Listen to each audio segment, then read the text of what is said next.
Hi everyone. I love using social media. It keeps me updated with the recent trends. It keeps me up to track with what my friends and my colleagues are doing, and it helps me to share precious moments with my family and important ones. But lately I've been noticing something strange.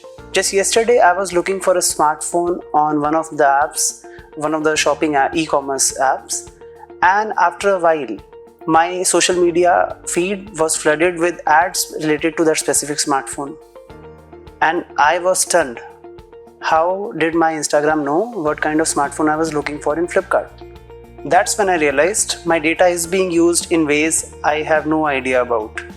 Have you ever applied for any online quiz or downloaded any app which asks for your personal details like your name, your email, your number, or maybe your Aadhaar details? Where every time you do that, you leave behind a trail which is called your digital shadow. And oftentimes, your digital shadow can carry more information than think about. Today, social media platforms collect every kind of information. What people you talk to, what kind of feed you listen to, where do you go, what kind of things you like. And more often than not, this information can be used to profile you, hit you with targeted ads, and sometimes they may fall in the wrong hands, and then your information may be misused by some specific set of people. That's why many people often complain about fake job alerts, fake spam calls, and spam messages like you have won a lottery, you have been selected for so and so position in our company for some 70,000 rupees. So more often than not, our data is vulnerable and we don't realize that. Often all of this begins with a simple I agree click. But here is the good news. You can protect yourself. You may be wondering how? Just follow these simple steps.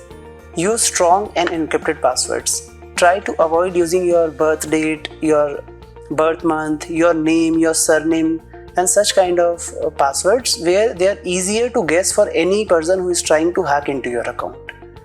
Always review what kind of permissions any app you are installing is asking for.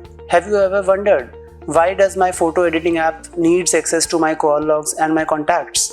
I really don't think it's critical for it to function, but it does ask for it.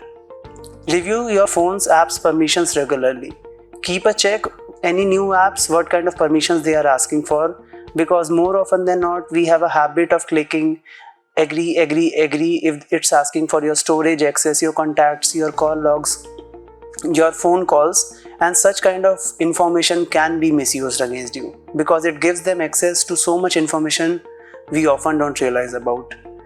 Also, try to avoid apps from unknown websites which are not on Play Store, because such websites can also have malware which can misuse your data and hack into your phones, and your data can be misused.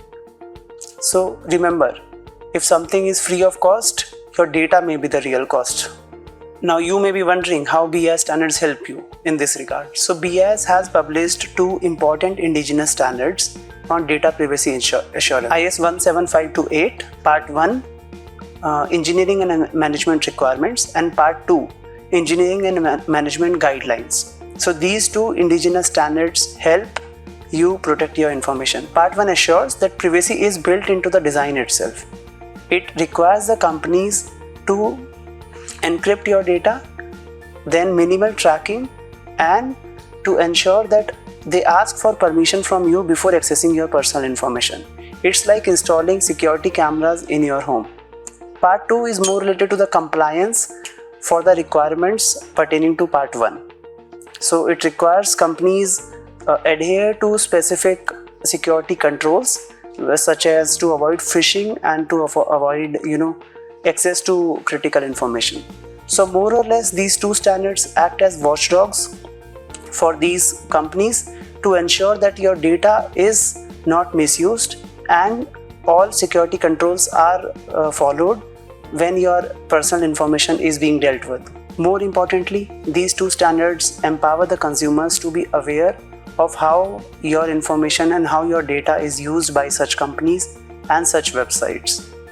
So this gives more accountability for these companies and assurance for the consumers. Always try to use apps and websites which follow good data privacy practices. And for your peace of mind, download the BIAS Care app to check if a product or service is BIAS standards compliant. File complaints if you see any non-adherence to any mandatory standards, and stay updated with regular updates from BIS. To sum it all up, your data is your identity. Let's protect it together.